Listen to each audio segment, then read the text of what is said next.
Hi, I'm Joel Logan with a Hole in the Ground Terrain and Games, and you are listening to Morris's unofficial tabletop RPG talk. This week, Morrus and Peter are joined by Andrew White to talk about United Paizo workers and RPG unions. In the news, Strixhaven has been delayed, Roll20 unveils a new mobile app, World of Darkness Nexus announced, more Marvel Multiverse updates, and more. Plus, our favorite game in all the world and a brand new sketch about the difficulties of fantasy air travel. This week on Morris's unofficial tabletop RPG talk. Are you feeling isolated in these difficult times? Hasten can help. We are the market leader in high-speed communications technology. Technology.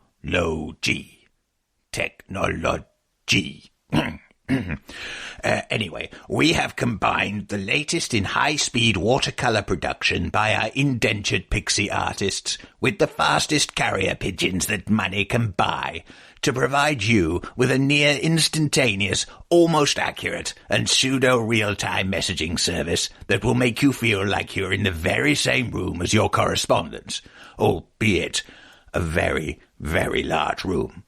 From swapping potion recipes to plotting world domination with your fellow Dark Lords, communications that would normally take days will take a mere several hours. Amazing! It says here that their frame rate tops out at a whopping 9 frames a week. We really are living in the future. Hasten, enabling collaboration since the third conjunction. All the tabletop role-playing news, we aim to amuse and we aim to enthuse. And Morris's unofficial tabletop RPG talk. Hello, and welcome to Morris's unofficial tabletop RPG talk. I am Russ, aka Morrus, or Morrus, aka Russ, and with me this week is Peter Coffey from the Southampton Guild of Roleplayers. Russ, as ever, it is a total delight to be here. Hello, Peter. How are you? I'm superb. Thanks for asking. So, I brought a guest with me this week. Did you? A guest? That's I unlike did. us. Who did you I bring? I know. Somehow I persuaded him to join us. But with us this week is Andrew White, who's here to talk all about the new union over at Paizo. Right. Which we have briefly mentioned on the show, but we haven't, not in any detail yet. So I'm really looking forward to diving into that and learning all about what the reasons were for creating the union, the background behind it, and what the plans are going forward. So, Andrew, hi, how are you? I'm great. Thanks for having me. Not only, of course, because you're part of the union, also obviously you must work at Paizo as well, by definition. What's your role at Paizo, Andrew? So I am the front-end dev lead at Paizo, which means I do work on Paizo.com. I develop the interactive presentations that they use for organized play. And I'm also a freelance contributor to Pathfinder and Starfinder lines, so I've written a bunch of stuff for that. Nice. And my most recent contribution was the Great Grav Train Robbery Adventure for Starfinder, where a swarm of insects, a octopus, a talking bear, and a robot all team up to rob a mob train together. So that sounds like the most amazing thing ever. Fridays are such an expensive day for me. Ooh, really? Anyway, shall we? Before we dive into all things union, shall we do some RPG news? That's novel, but I suppose we could give it a go. All right, you're the host. You tell us. So the first bit of news, I know Peter, you're going to love this. I don't know if Andrew, you share Peter's love for kobolds, but Peter is a big fan of kobolds. Well, kobolds are the union mascot, so I'm required to be now. You are legally required to be a fan of kobolds. Welcome to the International Brotherhood of Kobold Appreciators. It's a very large organisation and completely free to join. Yeah. So, for WizKids, Paizo and WizKids have teamed up to make some full-sized foam kobold statues. These are 36 inches tall. Nice. Here I am sort of gesturing on a podcast, which nobody's going to be able to see. It's like 3 foot. Yeah. So about a metre for those working in metric. So there's a red one and there's a blue one. They're kind of decked out in armour. They've got spears. and daggers. And I'm going to show you a picture, actually. You should show me a picture. I'm going to show you a picture. What I'm picturing in my head is probably nowhere near as cool as what they actually look like. Right. So I don't know. I've seen them, and they're pretty cool. They are pretty cool. Well, before I look at the picture, what I'm picturing is, you know, those like little dinosaurs you can get, and you put them on the ground and you pour water over them, and then they expand like that, but bigger, is what's in my head. So let's have a look. That's a great idea for a future tie-in product. Write that down. Oh, look at them! Oh, they're so adorable. Oh, they're amazing. Yeah. There's two drawbacks, unfortunately. They're very grumpy. One is that they're $600 each. Oh, okay. Oh, crikey. Yeah. So last week we talked about a life-sized foam drwilko statuette, did we not? Wait, is that actually a thing? That is actually a thing. Okay. That's $1,500. Mm-hmm. So that's not cheap. These are $600 each. Very each. excited about this, Andrew. Well, this information. I have, thanks to my employee discount at Paizo, I already have one of the goblins in my office right now, and nice. Are they the same size? They're exactly the same size. I need to give him something to glower at across the room, so I've already put in my pre-order for one of the red kobolds. Right. Well, these kobolds they're coming out March 2022. There's some more bad news, I'm afraid, Peter. You can't have them. They're only available in the United States. Because I'm not in the continental United States. Yes. Unless you fly over here and buy him a plane ticket back. All that, yeah. Yeah.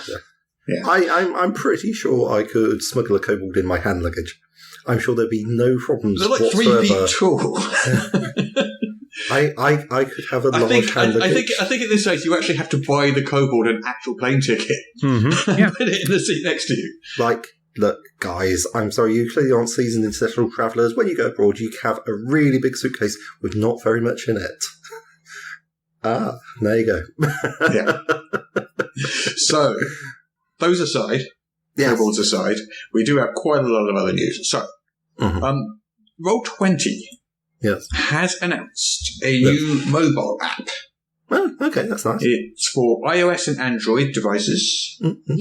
It's free for all Roll20 users, and it has like character sheet. It's like a player size thing rather than a GM size thing. But as character sheets, you can roll dice, display character information. Integrates directly with the virtual tabletop itself via the magic of the interwebs in some arcane and mystic manner. That would certainly be pretty useful for some people because, well, like for Mark, for instance, who has to try and use his Kindle Fire or whatever. Mark being one of the players in our Thursday night game who comes on Zoom via a mobile phone or something. Yeah.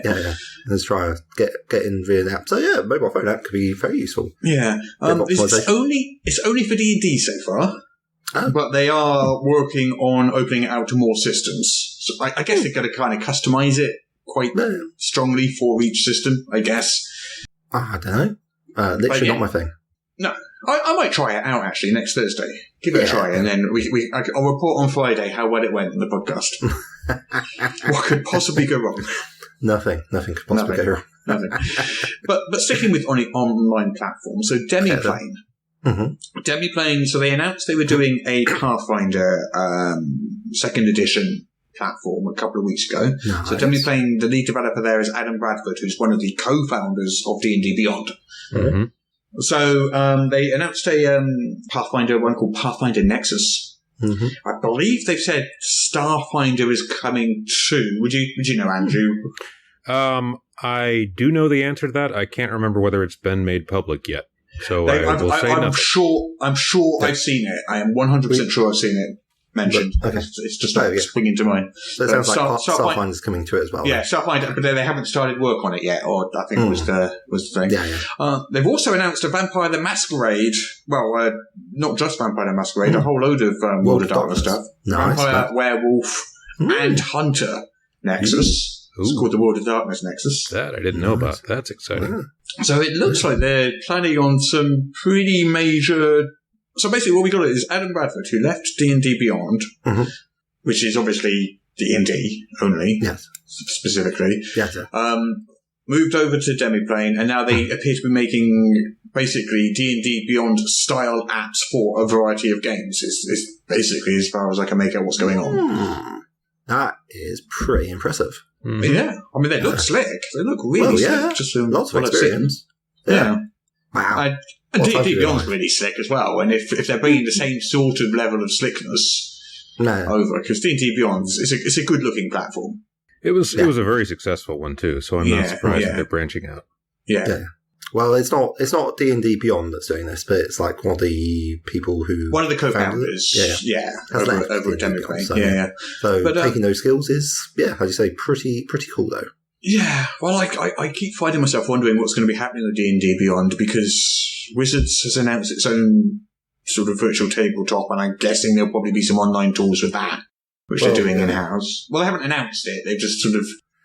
but sort of they have a history of announcing that they're going to put off their partners. That doesn't always work out 100% well for them, does it? Yeah, screenshots of it were embedded in a survey a while back. Okay. But also, the company that owns D&D Beyond, Fandom, now has bought the Cortex system, which it's using to power a whole load of sort of 80s cartoon-inspired games. Yes. So, I don't know what's going on there.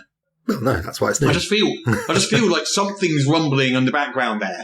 And there's going to be announcements coming sort of in the next few months, but I don't quite know what... I can guess, but... It's removing barriers to entry to gaming, making it easier for people to interact with and create characters for role-playing games, as opposed to having to break out the books, pencils, and take their best stab at it. So I'm all in favour. Yeah. I think interest in online tools just exploded during the pandemic, and it's while people are starting to meet in public, meet together again, it's never going to entirely go back to the way it was before. So. Yeah. Well, I think Roll20 definitely. But when they started sharing their figures during the pandemic, it kind of like the graph went not quite exponential, but it really massively shot. Took off like an airplane, didn't it? Mm-hmm. I don't know. I wonder if that is going back down again now or not. I'm sure it's gone down a bit. Because I have noticed that Roll20 has now stopped sharing user figures. They only share percentages now.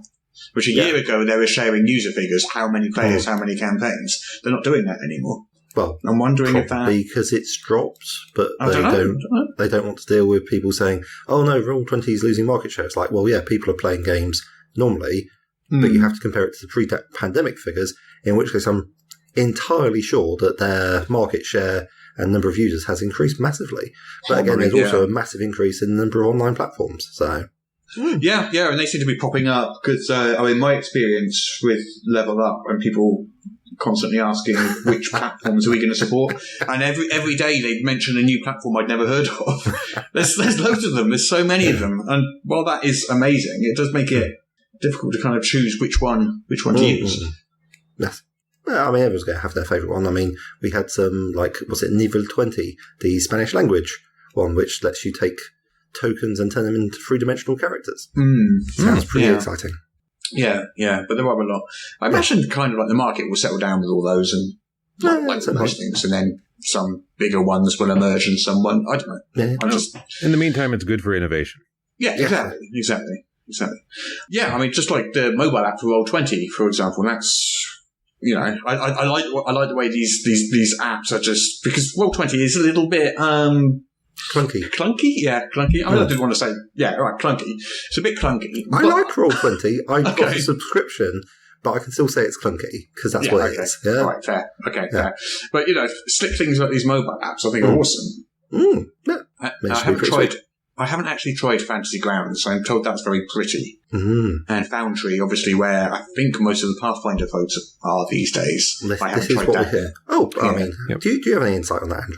I do. I am personally a big fan of Foundry. I think Foundry has a great community. The open source nature of it as a software product makes it easier for people to say, "Oh, the core platform doesn't have these features, so I'm just going to write a module that adds them." And then, as is usually the case with add-ons like that, the most popular ones then get rolled into the next big core release. So.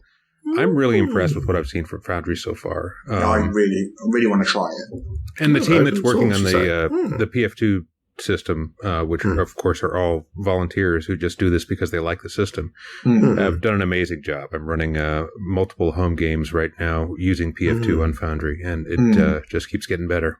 Yeah, Nice. yeah. I think I had to get Foundry installed and give that a shot because from what people say, it is definitely a top tier platform. I think definitely the open source nature of it, which I was previously unaware of, is a very powerful developmental tool and will lead to a lot of a really solid innovation and product development cycle. My only worry is it will be too complicated and will scare me, I mean, as many things do. Like, Russ, can you not bury the bar under the ground, man? If it's got anything more than an on-off switch, then I'm already confused. You're just a natural owlbear radio sort of person. Really, so. Yeah. Anyway, let's move on. So, Marvel Multiverse RPG. Yes. Announced earlier this year, being written by Matt Forbeck, Yes. who was on the show last week. It was last week, wasn't it? It was last week, yes. Time is an illusion. Ha! Yeah. So, Marvel have revealed 2 alternate covers for it. Oh, nice. And I will give you the link so you can see those covers. Because that's much better than me trying to describe them to you. We've seen the main one before. We saw that earlier this year. The one with Groot kind of looming up there. Well, is that the playtest rulebook? That's the playtest rulebook's coming out in March, I think. Matt said. Okay, yeah. So the playtest rulebook comes out in March, then the actual one comes out in 23. I'm trying to remember a conversation I had all of 7 days ago. That's far, far too difficult for me. Oh, bless your heart. But the alternate covers, so the standard covers by, this is where I try to pronounce people's names. I apologise in advance. The standard cover is by Ivan Coelho. Yep. And the new cover is by Peach Momoko and Logan Lubera. Yep. So what we're seeing is we've got, like, what's that? Storm, I guess Hawkeye, Incredible Hulk, Daredevil, Captain America, Captain Marvel, I think. Mm-hmm. Not sure who that is. Is that Shang-Chi, maybe? And Black Panther? Yeah, I think so, yeah. Yeah, I don't know, mate. It's hard to tell. Insufficient rings. Yeah, I was looking for the rings, too. I don't see them. They could be under the gloves. I don't know. Yeah, and that sort of against a nice yellow grading up to orange background. Yeah, not too bad.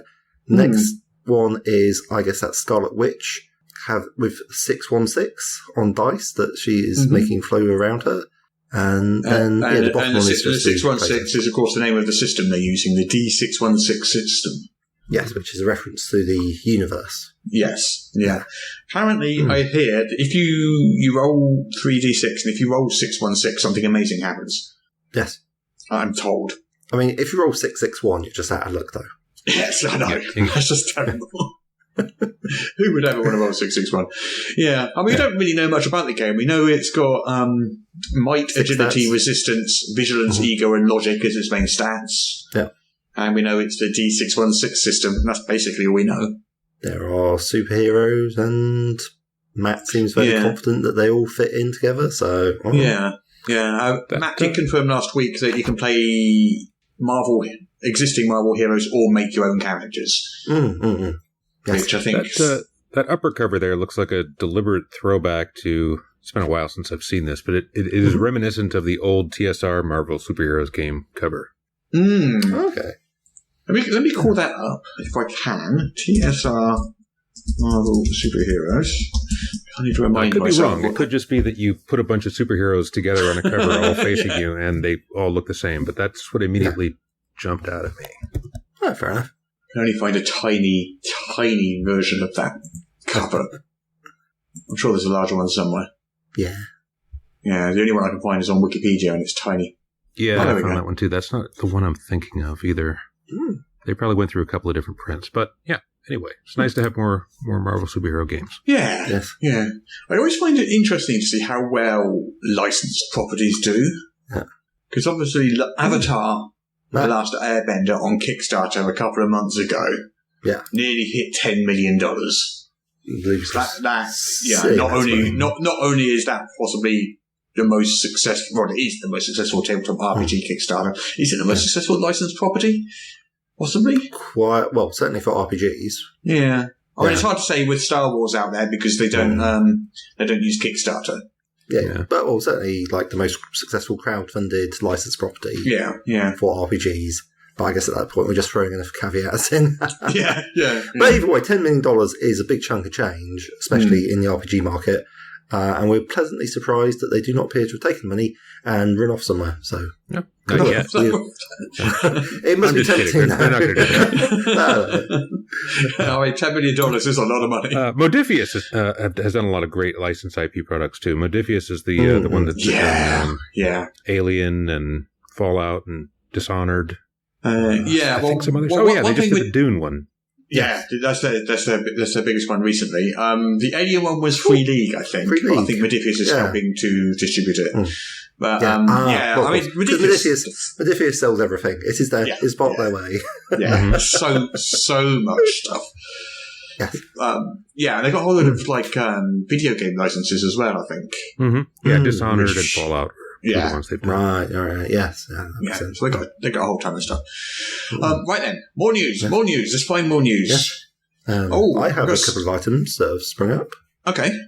Yeah, one that I thought might be, it's sort of like potentially relatively limited interest depending upon where you are geographically, but there's an announcement for a BCon, which is the first board game convention in sub-Saharan Africa, the largest and oldest gathering of tabletop game lovers, enthusiasts and designers. So they're going on in sub-Saharan South Africa, I will say, whilst trying to actually get my words out straight. I had the date here a second ago, but I seem to have put it down like some sort of fool. But yes, where is it? 4th December. So if you are near... where in Africa is it? It's a bit. Africa is a big place. I really should be able to give you that. Sub-Saharan is a bit of a broad. Well, it's in Nigeria. It is. Oh, right. So Angus, our friend Angus O'Branson, was going to go to that. Oh, okay. He'd been invited to it or something. Yeah. So there you go. If you're around on the 4th of December and you're in Abuja, grab a ticket, pop along. They're running from 10 till 5. It should be. It looks like it should be a good laugh. Yeah. And it's always good to hear about the stuff that's not in Europe and not in America. The States. Yeah. Mm-hmm. Pretty much. I mean, I wouldn't have heard it, but it was just like it was a reply to someone else's reply on a Twitter thread. I was like, oh, that looks interesting. Right. I snaffled it. Yeah. So I've got a bit of news here about Kickstarter, which has introduced a new rule for creators. Oh. Okay. And the rule relates to how many back-to-back Kickstarters you can run without fulfilling the previous Kickstarters. Oh, okay. So what has happened now is that they've said there are two types of creator, and one of them is a experienced in good standing creator. So it's kind of like the status you get. And to do that, you've got to have 4 Kickstarter projects, fulfilled Kickstarter projects under your belt, and not have broken any of their rules. Okay. At any point. In which case you are an experienced and in good standing creator. Okay. At which point you can have more than 3, slightly complicated, more than 3 unfulfilled Kickstarters running. Not running at the same time, but, you can launch one when you've still got more than 3 unfulfilled Kickstarters in your rearview mirror. Okay, Did that make sense? I think that makes sense. Yeah, so basically they're saying you don't have to finish off. You don't have to fulfill a Kickstarter before you launch the next one. Yes, but that is also the current state of play. Yeah, but that is only for people who are now experienced and in good standing and have fully fulfilled all of their four Kickstarters. Yeah, right. So if you're not one of those people, then you're not allowed to do that. Oh, okay. So Nightfall Games has run into a little bit of a problem. They've had a Kickstarter announced called Demon Dog, which was upcoming, and they have 3 successful Kickstarters in their but they haven't got 4. So Kickstarter has told them they've got to wait a bit longer until they've fulfilled a previous Kickstarter before they can launch this one. So they've had to announce on Facebook that they are. It's a rule that's been, I think, very, very inconsistently enforced over the years, because sometimes I've run afoul of it and sometimes I haven't, and I think it depends on who at Kickstarter is looking at your project on any given day. Yeah. It seems to change entirely. In any conversation you have with one person, the next person you talk to has no idea about that conversation you had. Yeah. So it sounds like they're trying to tighten up. Yeah, it sounds like they're trying to avoid that happening. Because I always found that quite frustrating. We had this conversation last time I ran a Kickstarter. Can you just look back at that conversation? But they can't. Yeah. So so apparently they're kind of formalising it a bit more, I guess. Right. So I guess for yourself with, I don't know, how many Kickstarters is it now? Coming up to 30, 28. Yeah. Something like that. So you've got like 28, 29 Kickstarters that have been fully fulfilled, and it's just like level up you're currently waiting on. Yes, I think I account as experience when it comes to Kickstarters. If anyone is, I am. Okay. Okay, well, that'll be interesting to see how it affects smaller creators and smaller studios as well, because obviously a lot of the way studios work is it's reminiscent of academic funding, as in you do the work, you get the funding for the work you've just done, and use that funding that you just received to do some other work that you haven't told people about. I hear it. So experienced creators, you're allowed up to 3 unfulfilled projects at a time. But if you've not met those requirements, you're only allowed 1. Okay. So you could have a Kickstarter that you hadn't fulfilled and do another Kickstarter at the same time, and then that's your lot. Yeah, until you fulfill the first one. Yeah. Okay. So all the big difference is really is if you've got a third Kickstarter that you want to start before fulfilling the other 2. Which I don't think is that common a thing. No. It's not for somebody that doesn't already have 4 completed. Yeah. No, that's got to be a fairly rare occurrence. Well, I mean, if it's caught Nightfall Games, they're the Slay Industries people, if memory serves. Terminator. That's right, So if it's caught them out, that's a bit of an unusual one. Yeah. Okay. But bear in mind, Kickstarter isn't... We just tend to see the tabletop role-playing bit of it. That's true. Kickstarter is much bigger than that, and there might be sort of entire areas of Kickstarter where this is something that happens a lot, for all I know. And we have no idea whatsoever. I have no idea, and there's no possible way to find out either. You could ask them. That seems like a lot of effort. I could just use this internet thing in front of me, but I'm not going to. I'm going to speculate instead, because that's more fun. Well, doing informed speculation. It's the hallmark of the successful news programme. Yeah. Oh, I know what I meant to mention. A little bit of EN publishing news. I'm going to just whip through this really quickly. One is that the late pledges and pre-orders are now available for Level Up. Yeah. Which I am hopeful is going to push it past the magic $1 million mark, because it was at 950,000 when the Kickstarter ended. And I opened the pre-order store yesterday, and it's about another 25,000 done. So I think it might push it past the 1 million, which would be nice. Oh yes, we like that. The other one is that we announced finally, I mean, I know you've known this for a while, Peter, that the Judge Dredd and the Worlds of 2000 AD license has ended. Oh, okay. I've talked to you about that before, but we only actually announced it this week. Yes, Russ. That's totally a thing that we talked about and I've remembered and everything. You've totally forgotten. Okay, fair enough. Yeah, that's fine. Okay, that's a shame. Yeah, so we will be at Dragon Meet in December, and we have a whole bunch of stock of Judge Dredd and the Wars of 2000 AD stuff, and we'll be selling all that at half price, because we want to shift some stock now. Is it what the Hilton or something it was? Dragon Meet is at... the Novotel in Hammersmith. Yes, lovely. Same place as last time. Yeah. Okay.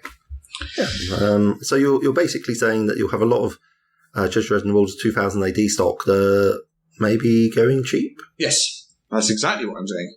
That is in fact what you're saying. Sale. Good times. Yeah. All right. Let's have a look. Can either of you think of any more news I may have missed? It's not entirely related to RPGs, but it's sort of related to the Warhammer property. Okay. Warhammer and Warhammer 40k. There's been a statement from Warhammer community, which I am going to take a punt at saying represent Games Workshop when they're dealing with social people.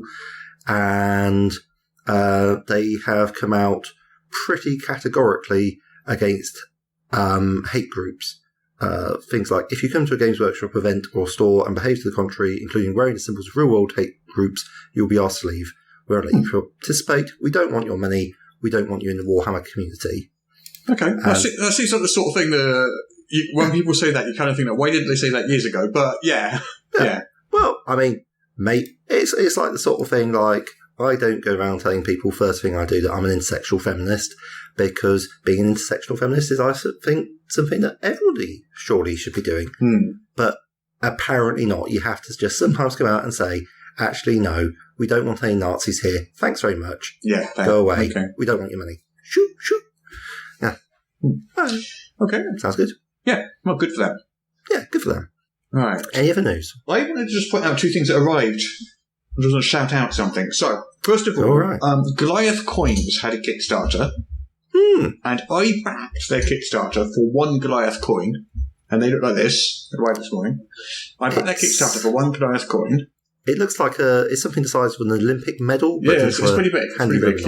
Yeah. So this one's got a wizard on it, but each one's different.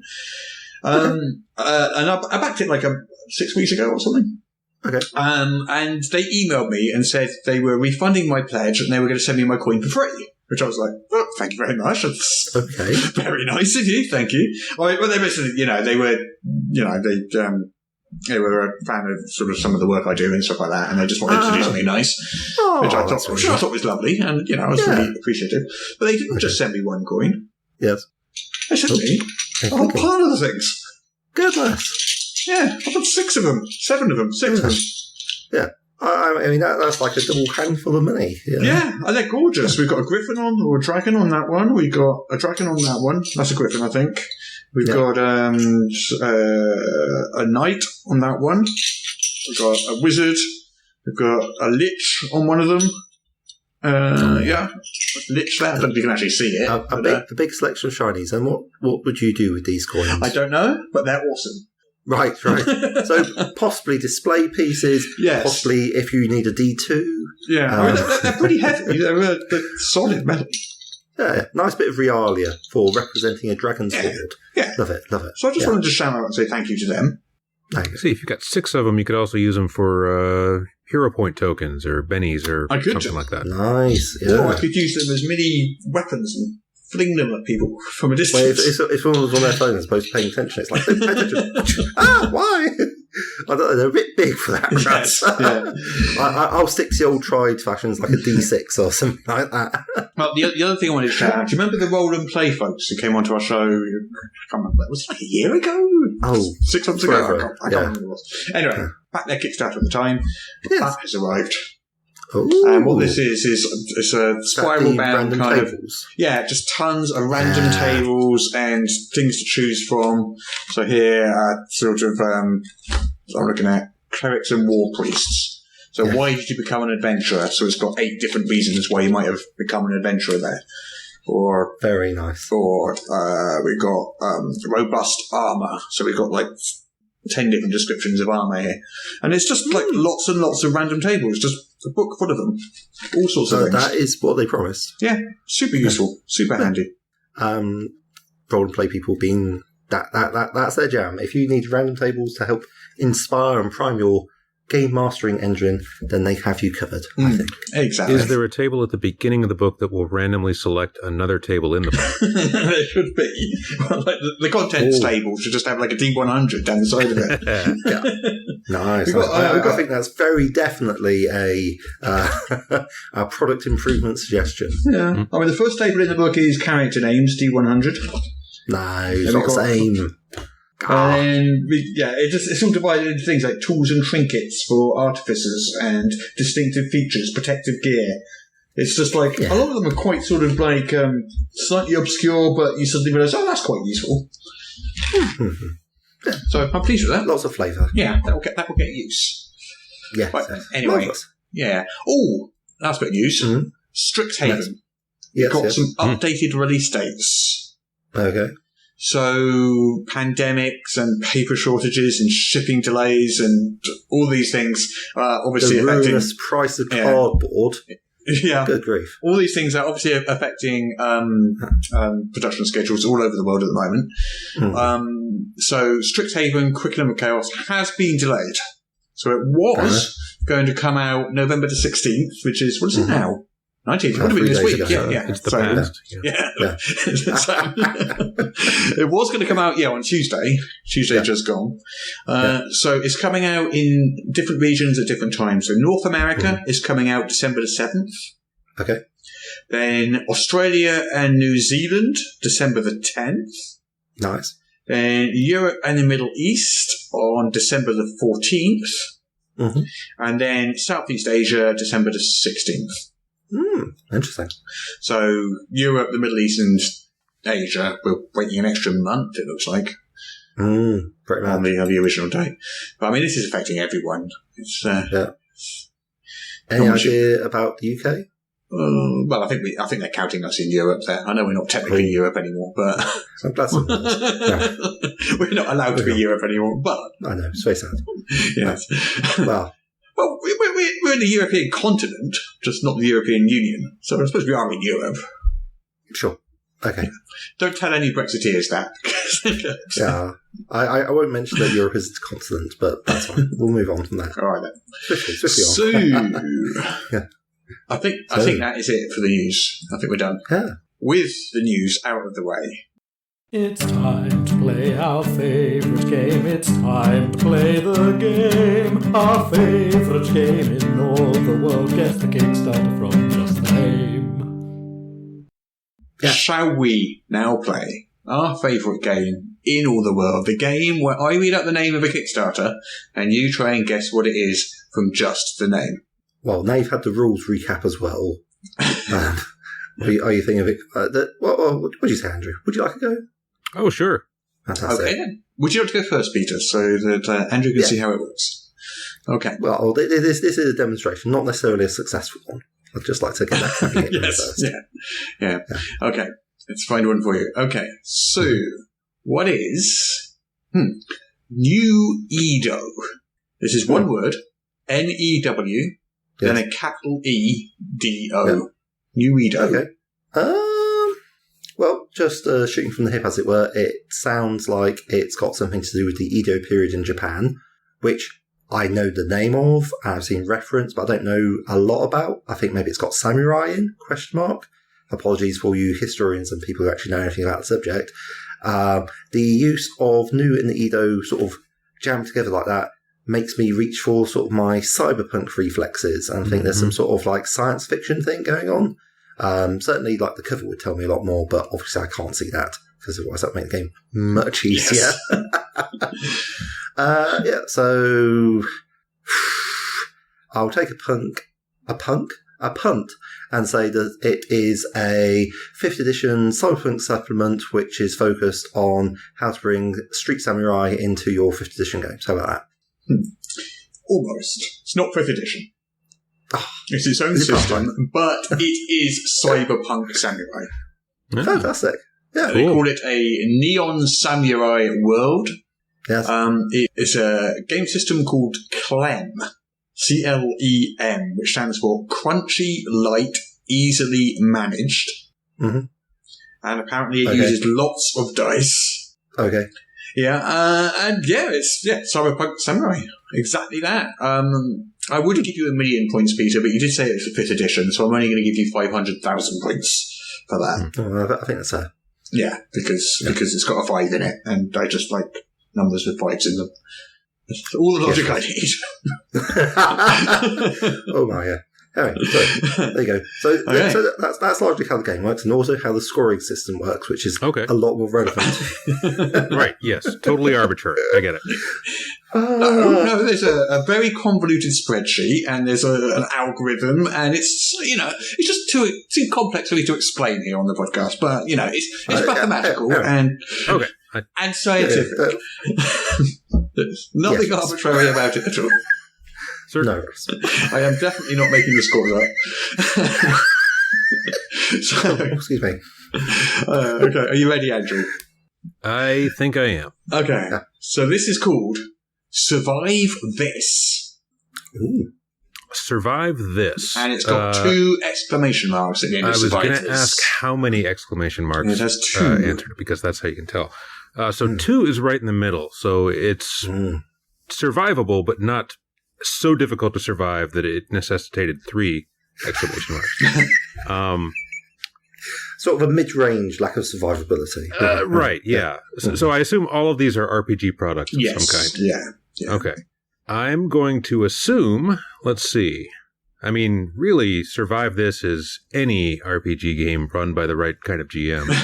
I'm going to assume, just based on the name of the theme, that we're in some sort of dystopian Squid Game reality show, Hunger Games kind of thing. Well, I just started watching Squid Game this week, actually. I'm 2 episodes in. Yeah. So it's interesting. So I'm guessing it's that. It's something where you're met with a number of challenges that are designed to kill you, and you are doing your best to escape them unscathed. Which again does kind of sound like every single role-playing game ever. Yes, yeah. You're clearly not a big fan of Best Friends. I've got to say that. Yeah. So this more specifically, it's the Dark Places and Demogorgons RPG. Which is an OSR take on Stranger Things, basically. Oh. Which, Survive This is the a 200-page hardcover version of that book, of that game. Huh. So it's a D20-based, OSR-influenced original system. The Dark Places and Demogorgons system. Nice big hardcover. Yeah, Stranger Things, OSR. I think just those 2 words is enough to tell you what that is. Pretty much. Cool. So I was nowhere close, but it still sounds good. Yeah. But your game does sound awesome. Yeah. So, if you want to play 1980s teenagers from a small town investigating strange occurrences, this is probably the game you want. I mean, you could play 1980s teenagers from a small town who are participating in a dystopian reality show. Yeah, if you wanted. I'm sure it's possible. Or you could play Kids on Bikes. Or you could play Kids on Bikes as well. Yeah. It depends on how much D20 you want to throw at it. Yeah, I guess so. Okay, then. So, I'll give you 2 points for that. Andrew? Well, it's charitable, honestly. I appreciate it. So, Peter, are you ready for your next one? I'll give it a go. What is Advanced Lovers and Lesbians? Oh, don't me. So you'll have to pause whilst I remember. This is I don't know, are we a family podcast? I mean, you could listen to it with your family, I suppose. Well, we beep out swear words. I guess so. Well, thank for that. Right. But we must watch out for our language. Okay, so Advanced Lovers and Lesbians. It feels like a sort of a parody game that is laughing at D20, very queer themed. I'm gonna take a massive punt on, obviously. Like heavily romance. Romance is like one of the key features. I don't know which system it is because I'm not really as up to date as I should be. But I feel like it's a sort of a storytelling game of some description. So maybe Powered by the Apocalypse family. Maybe they're not as popular. Or I think I'll go with actually an original system, or at least one that I've not heard of before. Yeah. Should have stuck with your first guess. It is Powered by the Apocalypse. So have you heard of? You've probably heard of Thirsty Sword Lesbians, which is from Evil Hat Productions. So this is a massive expansion for that. It's got 10 new playbooks, 21 new settings, 4 adventures, options for 2-player games. Just a whole bunch of sort of options for Thirsty Sword Lesbians. So it's advanced Thirsty Sword Lesbians. It's kind of advanced Thirsty Sword Lesbians, yes. Advanced Lovers and Lesbians. Wow. Okay. So the Thirsty Sword Lesbians. I'm trying to get actual words out in order. The Thirsty Sword Lesbians game is a Powered by the Apocalypse game, is what I was trying to say there. Yes. So if you'd stuck with your first guess, I would have been correct. You'd have got 1,000,000 points. But because you didn't, you were only going to get 1 point. Fair enough. So that gives you, I think, 500,001 points so far. Is that correct?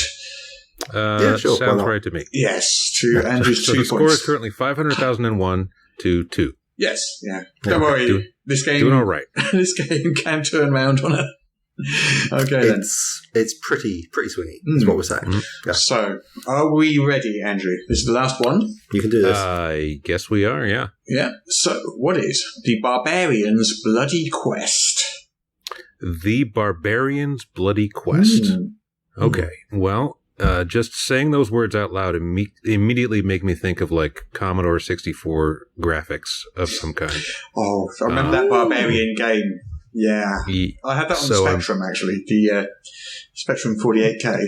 Sounds right. So I'm picturing what the cover looks like. That doesn't tell me a lot about the game itself. The Barbarians' Bloody Quest. Is Barbarians plural or singular? Singular. But yes, the Bloody Quest of the Barbarian. Okay.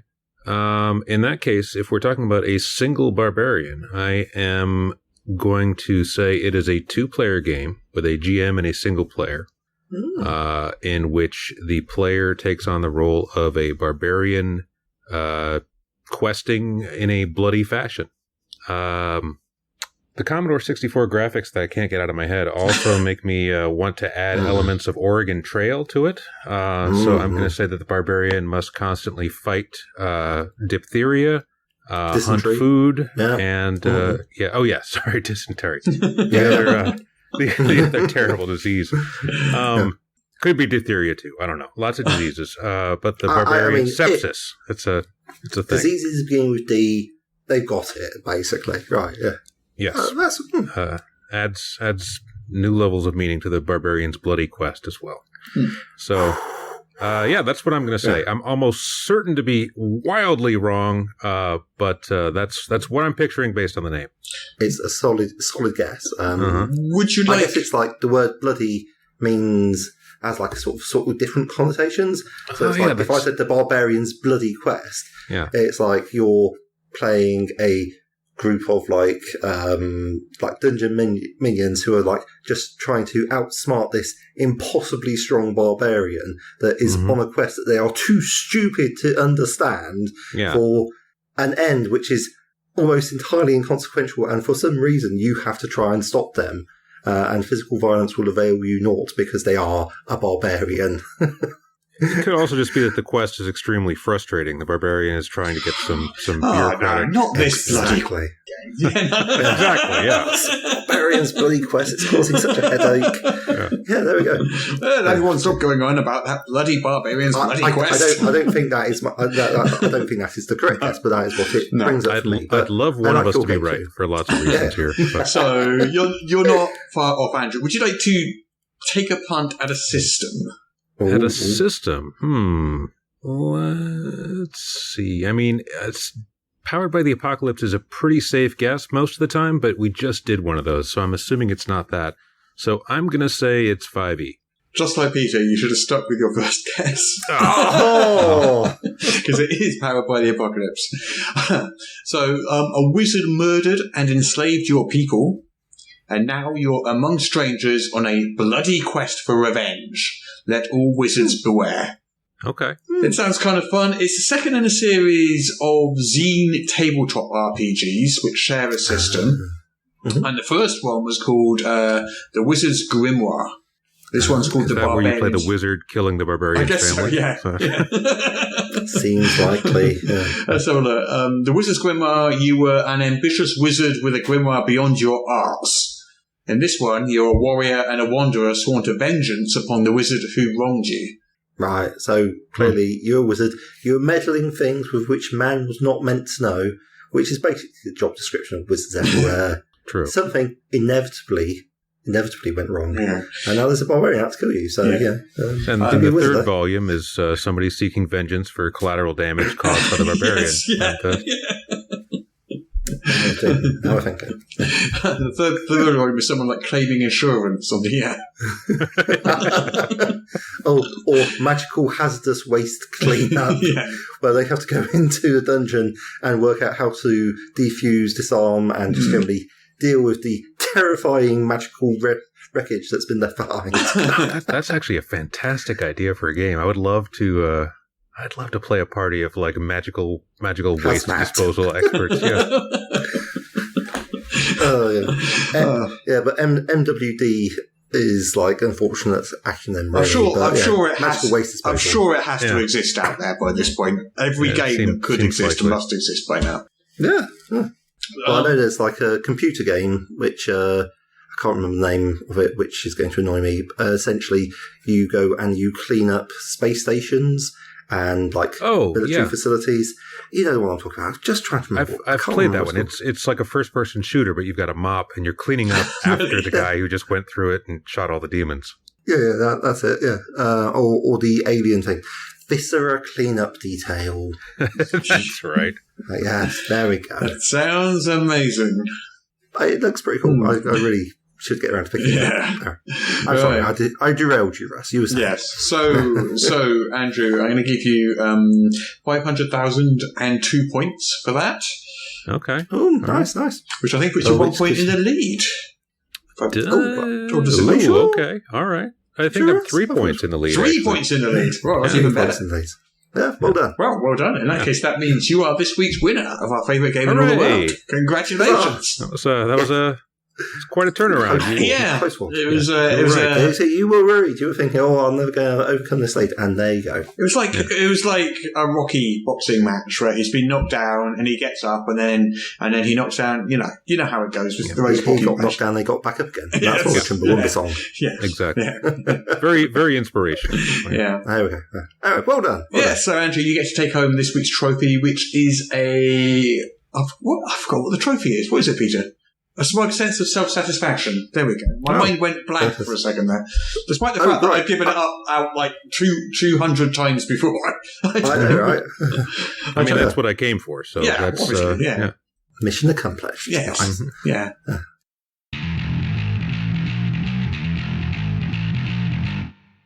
That's it then.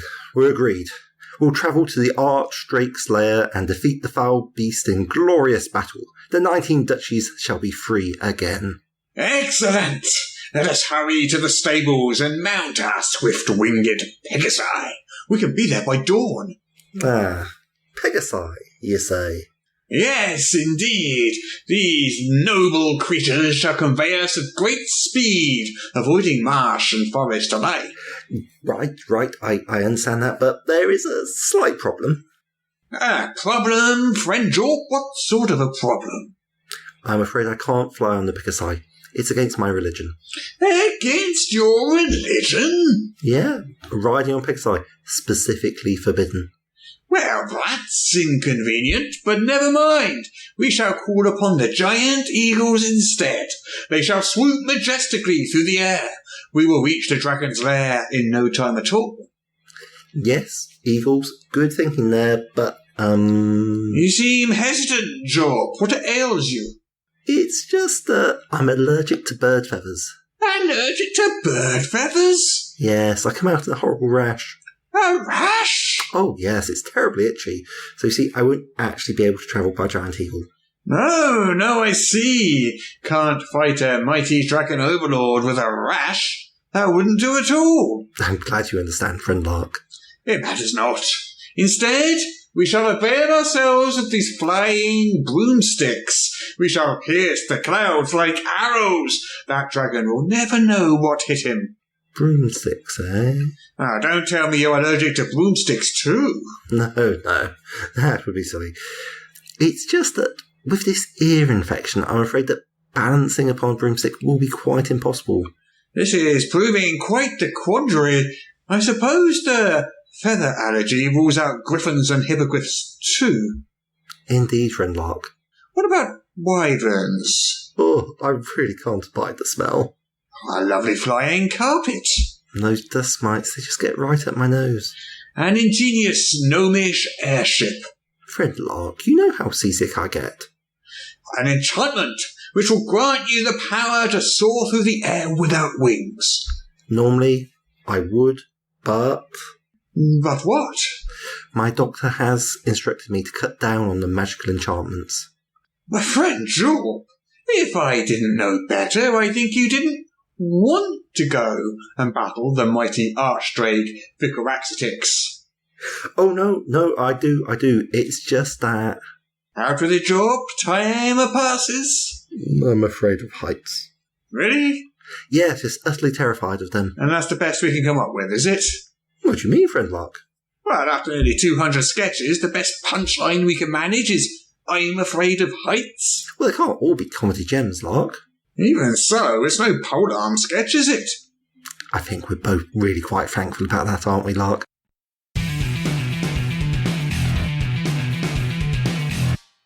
Hey, so Peter, I was walking down the road the other day and I saw this bunch of really cool, good-looking people. Cool. Good lucky.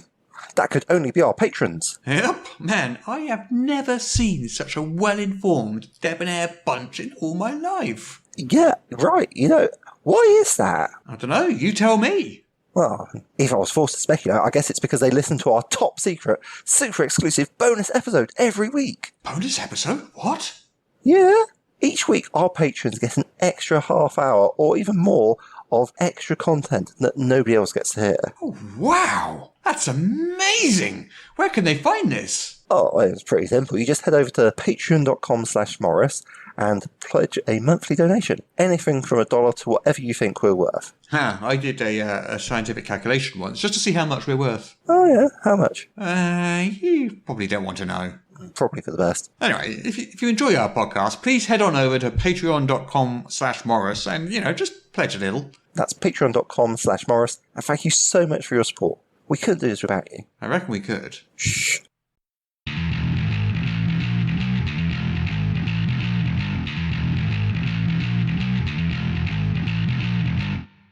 Okay then, so, unions. Let's talk about unions. Let's do it. So, Andrew, can you sort of give us a little background into why this union came about? All right. So there had been conversations about unionizing at Paizo going back for years, as it turns out. Probably, let me first give some context in the way Paizo is organized. We've got it's a small company, but we are surprisingly siloed. We've got a lot of different departments, and the art department, editorial department, ops department, warehouse, tech don't always have as much interaction with each other as you would think, given that we're a bunch of people in a fairly small space. So, as it turned out, individual groups of people had been discussing unionizing before, but we'd never gotten around to talking to people in the other departments about it, and as such, we had no idea just how much support there was in the company. So, the catalyst for this most recent effort was there was a fairly high-profile incident right before Gen Con this year, where the community manager at Paizo was unexpectedly terminated and let go. And she wasn't technically the community manager, she was the customer service lead, but at Paizo, the customer service department handles all the community management. So she was terminated suddenly, and her second in command quit in solidarity. And this was a shock to pretty much everybody at Paizo because she had been there for 12 years. That's a long time. Yes. She had been instrumental in forming a lot of what made Paizo's customer service department, arguably, I mean, I'm biased, but I would say the best in the industry. It's rare that people write in or specifically praise the customer service department at any company. But we got a lot of people saying, thank you so much. We really appreciate it. You've done an amazing job handling my problem. Thank you. So this was a shock to everybody, in part because it left the CS department in a tenuous position without a lot of institutional knowledge and suddenly having to handle a massive PR crisis. And it sort of impressed upon everybody at the company just how fragile their roles were. If somebody with a spotless record of service and 12 years at the company could just get terminated one day for no apparent reason. There's no reason being given at all. No reason has been given. We don't, and it's an at-will state. The way it works in Washington is you can be fired at any time for any reason. You can also leave at any time for any reason, but yeah, they don't have to tell you anything. And and in this case, my understanding is that they did not. Yes. So that was sort of everybody was kind of reeling about that for a couple of days. At the same time, there was also a fairly high profile Twitter thread that was going around that was prompted in part by this initial incident where people, former and current employees at Paizo, were weighing in on some other issues that they'd had in the past that they had, for whatever reason, avoided blowing the whistle on earlier, and were now just letting it spill. There were incidents about transphobia, policies that implied transphobia, questionable behavior on the part of some members of the leadership or management. Lots of dirty laundry, essentially. Right. And that really just fueled and galvanized the effort, not just at Paizo, but amongst our freelance community, which, so I'm not sure how much people are aware of how reliant Paizo is on its freelance community. We put out a lot of content every year, and most of that content is written by freelancers. I think that's fairly standard across the industry there. Yeah. The freelancers are sometimes also our full-time employees, but a large number of them are just people around the world that we have a stable of people who do good stuff, good writing, and we keep them in contact. So one of the things that happened early on in our unionizing phase, before anybody was even made aware that the union was forming, was the freelancers stopped accepting new contracts. Right. They made a public announcement saying, "Hey, until these issues are deeply concerning, and until we see some reason to believe that they're going to be seriously looked at and addressed, we won't be taking any more contracts." So the freelancers organised in some way as well, then, or did the they just... freelancers actually were organizing completely independently of the union. They happened at about the same time, because we were all shocked by the same incidents. Right. But they were not aware that we were doing anything. Okay. Right. Okay. And at first, that's why their request for their hashtag Paizo accountability was about getting these issues looked at, or at least getting an official response from the company implying that the issues would be looked at. Yeah. But in the meantime, they had stopped accepting new work, and in some cases, they were withholding work that had already been completed. So we were talking about unionizing at the same time, but we didn't directly reach out to the freelancers until we were almost at the stage where we were ready to make our public announcement.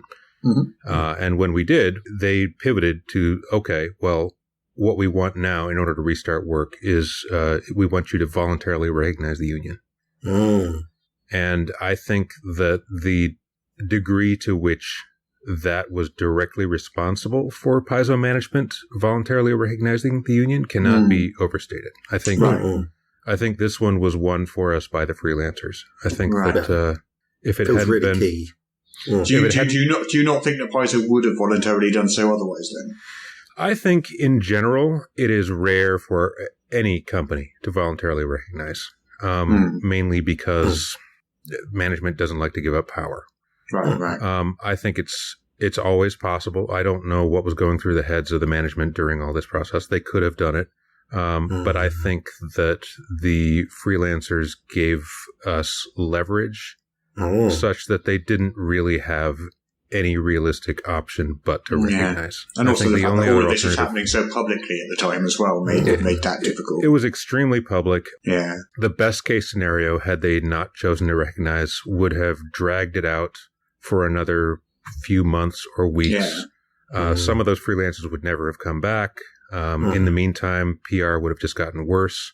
And the statement that we released when we originally announced, we already had overwhelming support amongst the eligible employees at Paizo, most of whom signed the letter that we sent out to the execs and made public.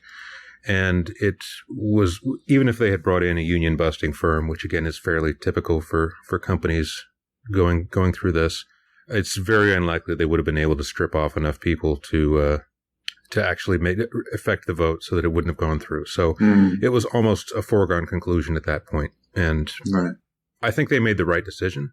Yeah. So how many people work at Paizo? Paizo is a much smaller company than people think. Right now, it's somewhere between 70 and 80 people. We haven't been back in the office in a long time, and I honestly can't remember what the number is. But that includes, warehouse people and... Yep, that's everybody. Yeah, that includes editorial and tech yeah. and warehouse and CS and everyone. Right. And how many people are currently in the union? So Paizo, again, as I was mentioning before, is a strange... It has a strange internal structure. Mm-hmm. Well, the departments I mentioned earlier, there's also the fact that it has a history of promoting people into managerial roles as a reward, I guess, instead of necessarily giving them pay increases.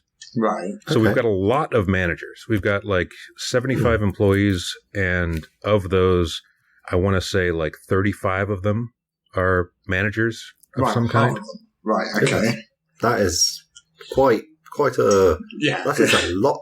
You said 75. I was thinking, 5 would probably do it, so maybe 10. And then you're saying 35. That is a lot of managers. It's weird. It's a little... Actually, weird. it may not be that high, because I'm thinking there were also some people who were not eligible. The entire financial department, for instance, is not eligible because they have access to confidential information. But even taking them out, we've still got 30 plus people in managerial roles.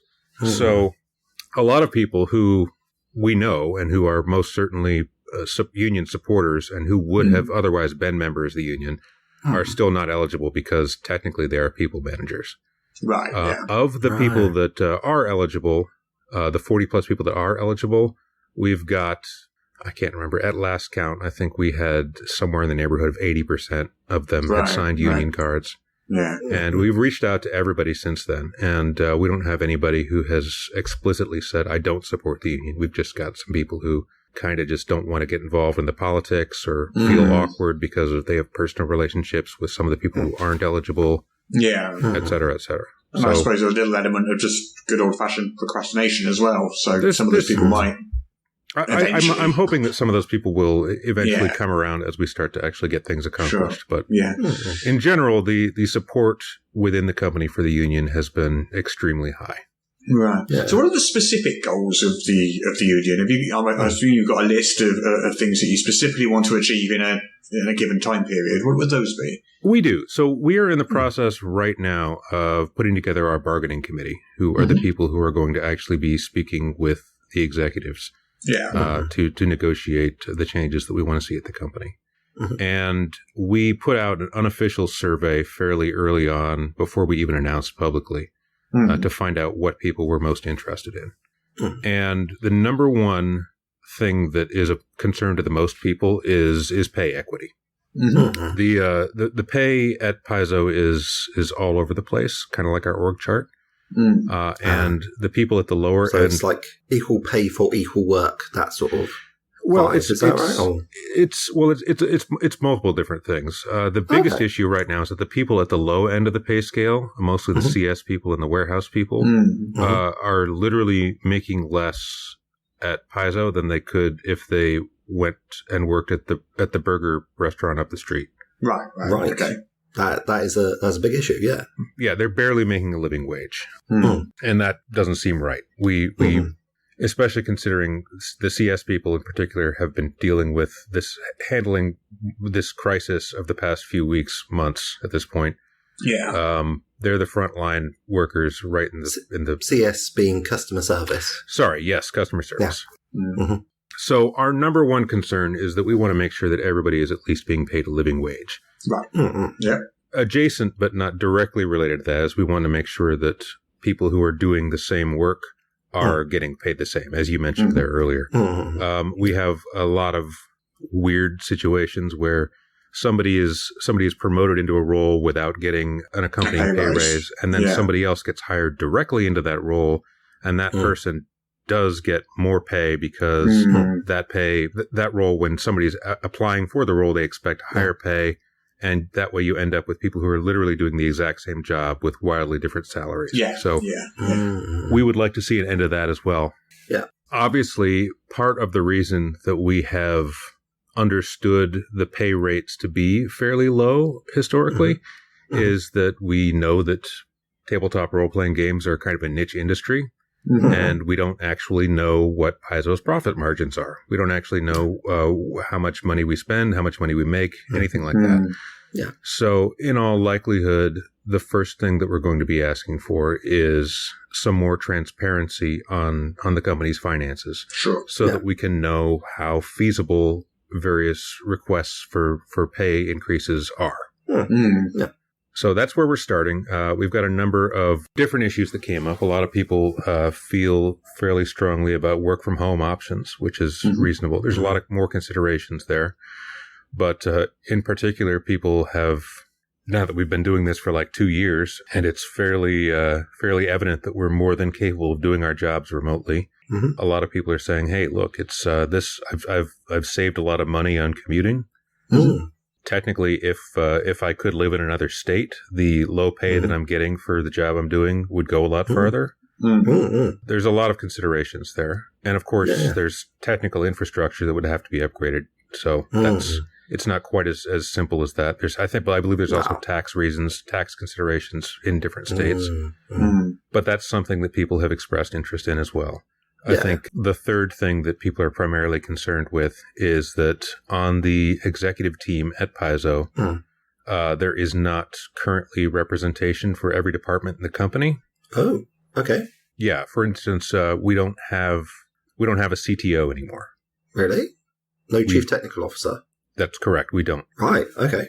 Yeah. Until recently, we had no CTO at all. There was a brief period where they hired a new chief financial officer, but for some reason decided that they were going to look for a CFO that also had tech leading experience, which didn't work out particularly well. No. So we would like to get some representation for everybody on the board. It's weird because we have the tech team does have a leader who has been performing a CTO role for years at this point, but she's just never been elevated to that point. So we would like to make sure that every department has a seat at the table in the executive discussions. It would be great if we could get a union rep at the table as well, but one thing at a time. What does the current leadership team at Paizo look like at the moment? Because I know there was an announcement a week ago, 2 weeks ago, recently anyway, about that leadership team increasing in size. Yeah, so it used to be called the executive team, and it used to be composed of all of the C-levels. Now it's the leadership team, and it is composed of the two owners of the company, the president of the company, who used to be the COO, the chief financial officer, and the two new ads. The publisher, that's just Eric Mona, and the two VPs, the VP of marketing and the VP of sales, were the two that were just elevated to that team. Right. So yeah, there's nobody representing the tech team. There's nobody representing the warehouse. I also feels like that's some fairly key parts of the company which aren't getting any representation. Yes, that I would also agree with that. And granted, I'm biased because I work on the tech team. But yes, I do fairly strongly feel that there are a lot of considerations that the current team are not fully aware of, and could benefit from some insight on from people who actually work with those teams. Yeah, actually getting the books to people and also interfacing directly with your customers do seem like roles that need a lot of support, I would say. Yes. That's my opinion, obviously. So when Paizo announced the expansion of that team last week or the week before, the union put out a statement of its own in response to that. Can you talk a little on that statement and what that meant? Sure. So the general reaction to that, the expansion of the leadership team, was disappointment. And I think I don't want to speak for everybody in the union, because we've got a lot of people in the union and a lot of different perspectives and opinions. But I think one of the biggest problems that the current leadership team has is a similarity in perspective. I think that they are mostly people who have all worked together, have known each other for a long time. They're generally of the same background. most of them, some of them at least, go all the way back to TSR, certainly WotC. Yeah. They've been in the industry for a long time. And one of the things that both we and the freelancers initially asked for when we were talking about was we would really like to see some diversity on the team. Right. And we didn't get that. We got the arguably arguably the closest thing to the opposite of what we had asked for. And you feel that promotes a sort of maybe the potential danger. We're not saying it definitely does, but the potential danger of like groupthink. I think it definitely does. I think that there is a tendency, and I think this is in some ways an inevitable side effect of the way that Paizo formed as a company. It formed as a company of people who had previously worked at WotC, many of whom had also previously worked at TSR, and that's where their connections came from. And that was the seed of the leadership team. Some of those people went off to other companies and have since come back to Paizo. When these people got started in the industry was much more insular than it is now.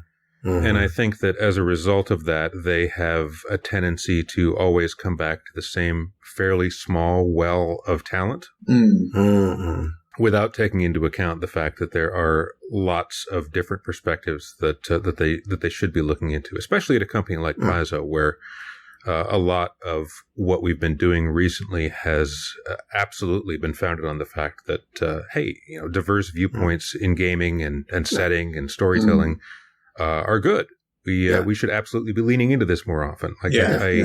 I don't have the exact numbers, but our Mwangi Expanse book that we put out recently was immensely popular for precisely that reason.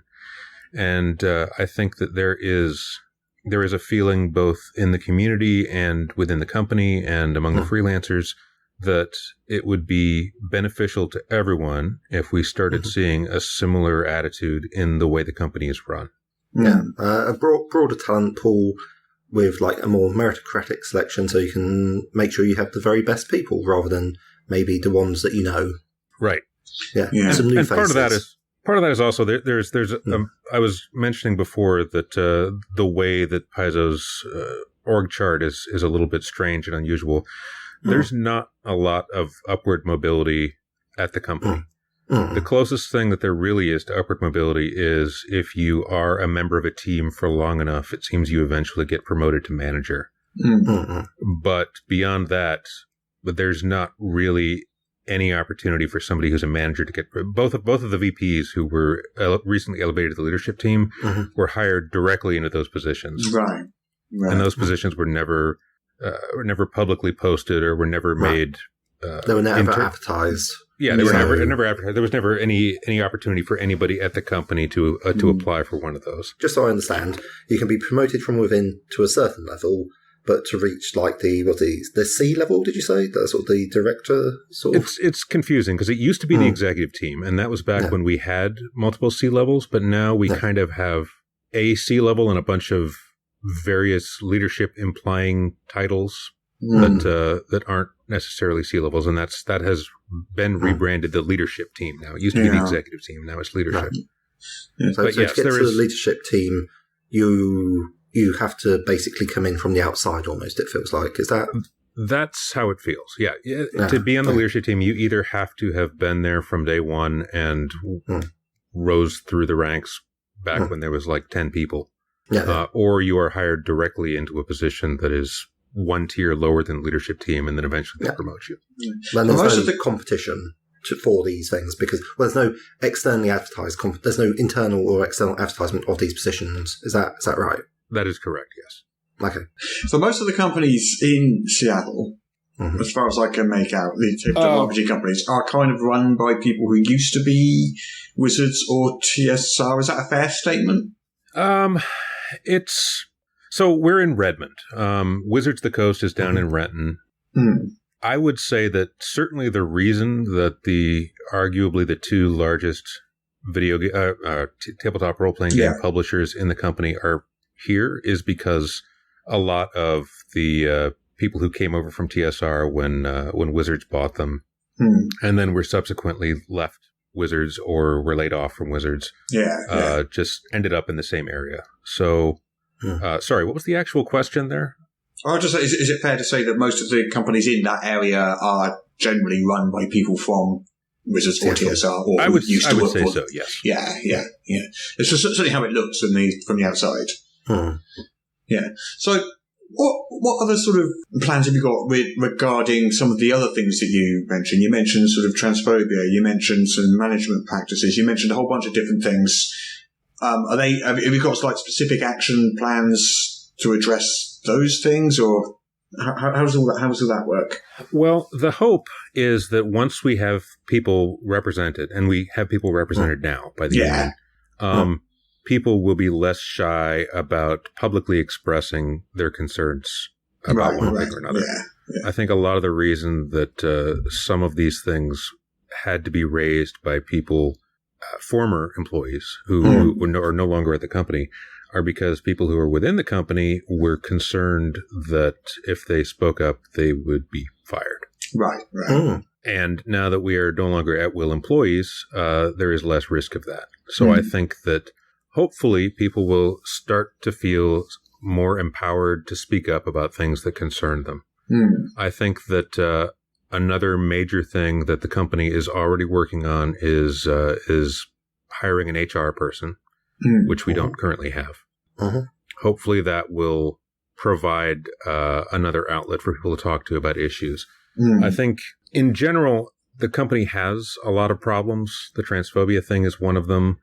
General feelings of harassment have been expressed by people for over the years. The problem, I think, isn't necessarily those individual incidents so much as the fact that there has been really no recourse for the people who were subjected. Right.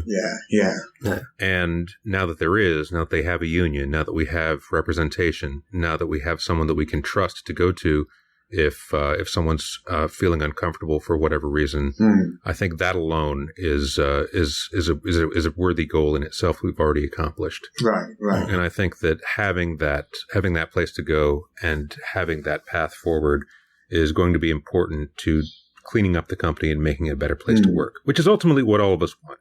Yeah. I think that I mentioned before that a lot of the people at the lower end of the pay scale at Paizo could be paying more if they went across the street and started flipping burgers instead. The reason they don't do that is because they love Paizo. Yeah. They love the people they work with. They love the products.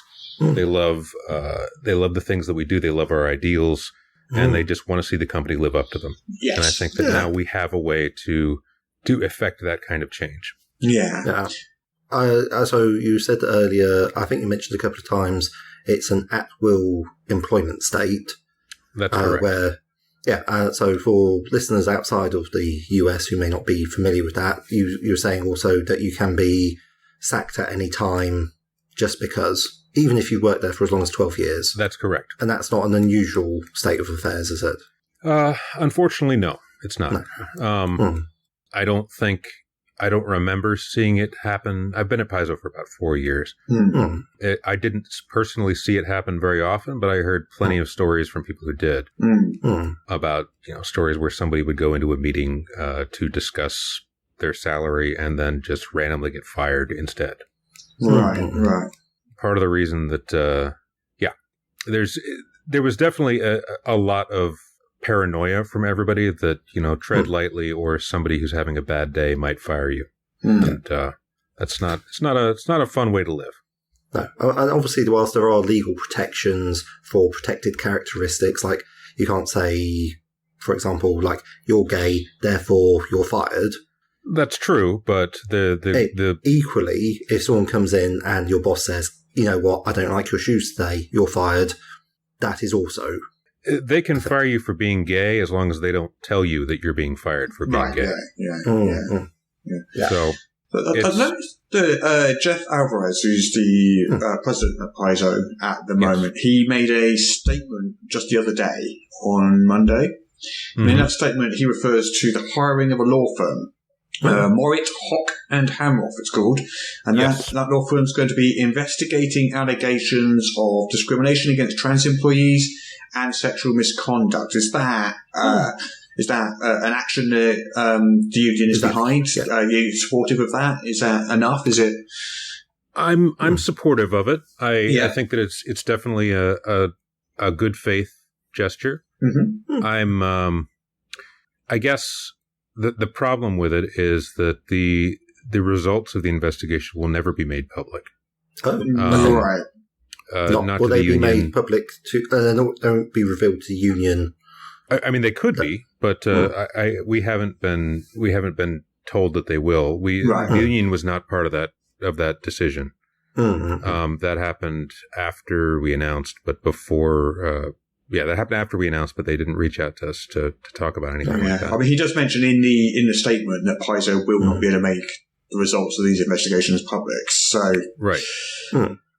So that it's hard to know. I appreciate the fact that they're doing it, but it's hard to know without whether knowing what they exactly. Yeah. Without knowing what they found, it's hard to know whether or not the investigation's being conducted properly and the right things are happening with the results. Yeah, so, I guess the only way you can measure it is by if there is any change afterwards. Right. I mean, do you feel positive about change and the way things are going? I mean, is the morale up now? How does it feel now that you've got the union and all these things are starting to move? Morale is still not great. I think it's a lot better than it was before the union formed. I think the reason it's not great right now is that the problems still exist. We've gotten promises that they were going to get better. We've gotten promises of action, and those promises may yet be fulfilled, but they haven't been yet. And in the meantime, CS is still overworked. The forums are overrun with trolls because we don't. There's no banning facility, as I understand it. No, well, we did. We do have a banning facility. For a while, there was some reluctance to use it, but that's now been lifted. So now we are finally able to ban people, and we are doing so. Good. So that's an improvement, but it's not the solution. The solution is that the community is upset, and the community wants to see change as much as we do. And so, yeah, I would say morale is currently low, but hopeful. I think that we are looking forward to our upcoming negotiations and seeing some real potential there. And I'm hoping that management will be willing to work with us to see some of that stuff through. Yeah. And so you say you're seeing general sort of broad support from the community outside, the customers, the people on forums, people on Twitter. For the union? For the union, yeah. Yeah, I think at this point, I feel like a lot of the people who have lost faith in the company's leadership have now redirected that faith to the union and are hoping that we'll be able to fix that, which is, a little bit of pressure, I guess. Yeah. Especially because I don't know how much we can accomplish in a short amount of time, and we certainly don't want to disappoint people who are expecting sweeping change right away. But we do take that responsibility very seriously. We want to see that change as much as they do, and we are listening to what the community wants as well as what we internally want. Most of those things are overlap anyway. But community concerns are important too, and I think that in part because there hasn't really been a representative of somebody who deals directly with the community on the executive team. I'm not sure the degree to which they fully understand that, or at least the degree to which they understood it before everything caught fire a few months ago. Yeah. So I mean, it really feels like a lot of these things would be in the best interests of everybody at Paizo. Oh, absolutely. If they've got a better understanding of what their customers want, because I'm not an expert by any means, but it does seem to me that if you do not know what the people you're trying to sell things to want, you're going to have a bad time. In general, that seems like a good rule, yes. Yeah. So I think Paizo's in kind of a fairly rare position in the tabletop industry, the RPG industry, in that there aren't that many companies with enough employees that could consider unionizing. I've seen people sort of mention on on message boards and things like that, will this spread to other companies? Will there be, a lot more unionization throughout the tabletop RPG industry? Have you got any thoughts on that? I mean, most of the companies tend to be like one or two people, but there are a couple around that.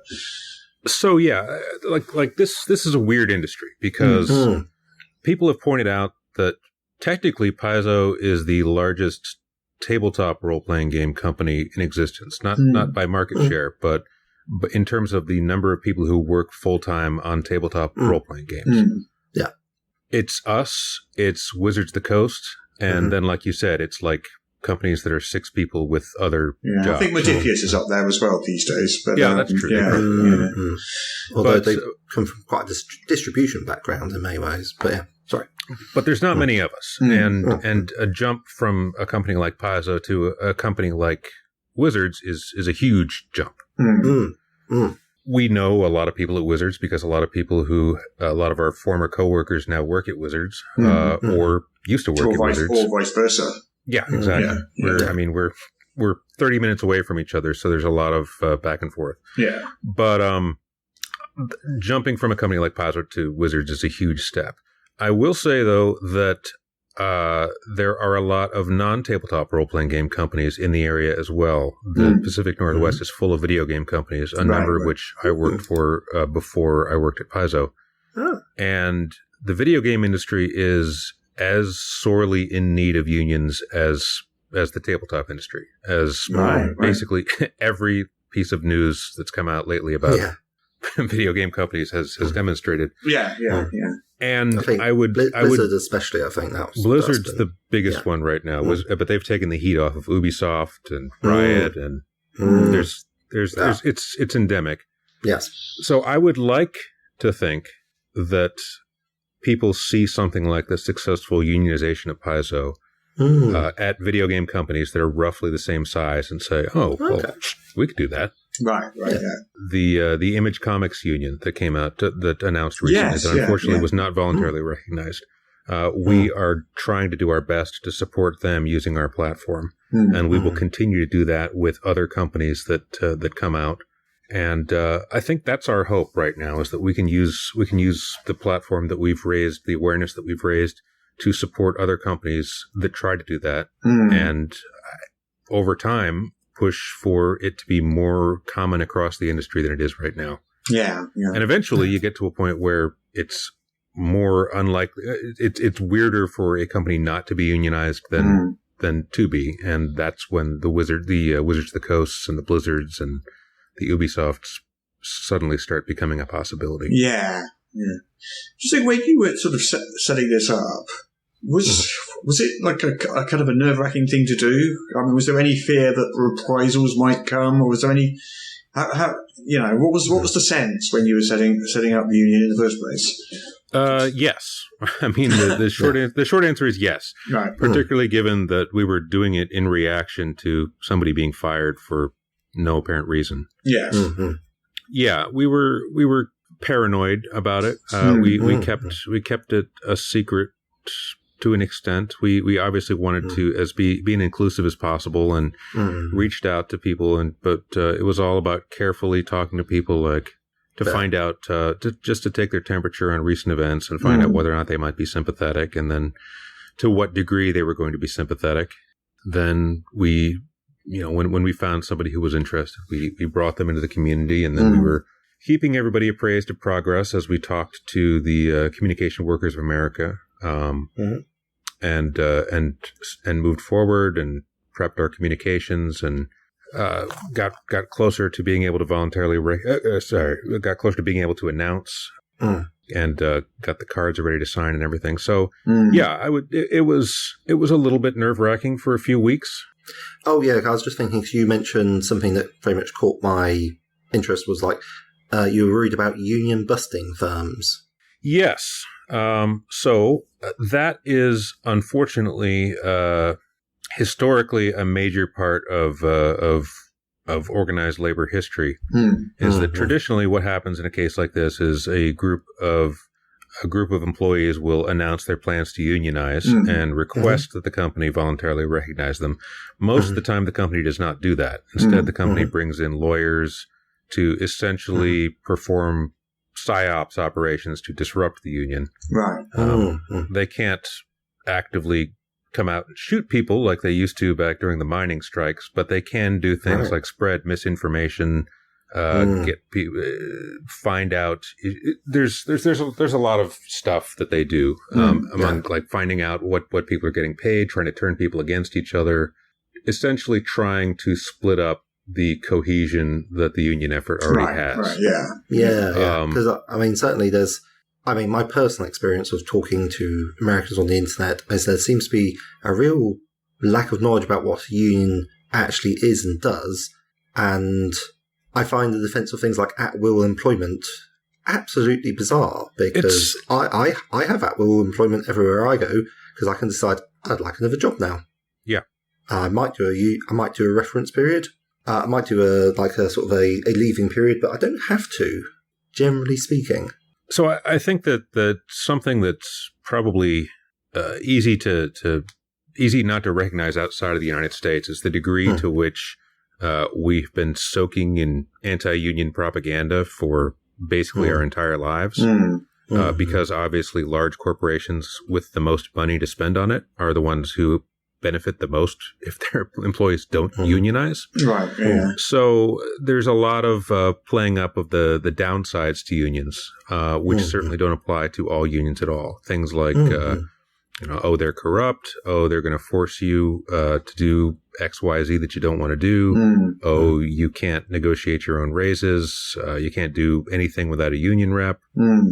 All that type of stuff. Some of which is rooted in a grain of truth, but every union is different. And when we went out to look for who to ally with, the Communication Workers of America, we were very clear on what we wanted. And they have been very clear about the fact that they essentially are not going to get in our way. We are free to continue doing everything that we've been able to do. We just now have legal representation and support. And I think that is true of the vast majority of unions in this country. Right. So outside of the public statements they've made, has there been any other kind of reaction from management at Paizo? Has it been generally positive? Has there been pushback? How's it kind of felt? They haven't really talked to us at all. Which, on the one hand, is, I guess, to be expected, because we're going to be talking to them when we start negotiating. In a formal manner, yeah. Right. Yeah. But they haven't reached out to us internally at all. Like I said before, they haven't consulted with us about any of the actions they've taken or any of the public statements they've made, which is something I would like them to start doing. I think that the goal of the union is to help the executive team out. We're not trying to tell them what to do. We're trying to help. We want to be, like I keep saying, we want to have a seat at the table. But part of that is that we want to shoulder some of the load. We want to help them make decisions that are best for the company. And I'm hoping that at some point they will start asking us for our input on those things. Right. Yeah. So it's coming up to 4:00. I think we do have to wind up now.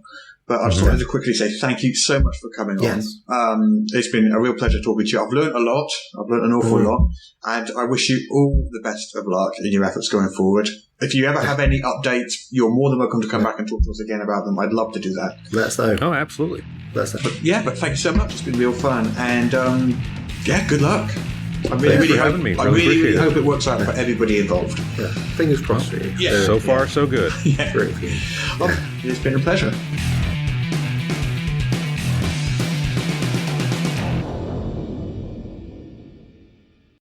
Apparently, I now have to read this to you. This is the official podcast of Morris's unofficial tabletop RPG news, which you can find at enworld.org. You can find show notes at morris.podbean.com or wherever you found the podcast. If you feel like they deserve it, you can support the show on Patreon. In return, you will receive exclusive bonus content. Just go to patreon.com/Morris. If you're interested in his babbling nonsense, you can follow at Morris on the Twitter. Send your emails to morrispodcast@gmail.com. Not all of your emails, just the ones you want us to see. That's it. I'm bored now. You can go away. Shoo, off you go. Goodbye. Get out of here. Sue, would you like to be Jorp or Lark? My names are getting worse and worse. I will be Jorp first, because I've done my thing where I scan down and see where the really hard to pronounce name is. And yeah, but you still have to say it on the second time round. Yeah, but I can listen. But I get to listen and laugh at you first. So isn't that the fair important enough. thing, Russ? Okay.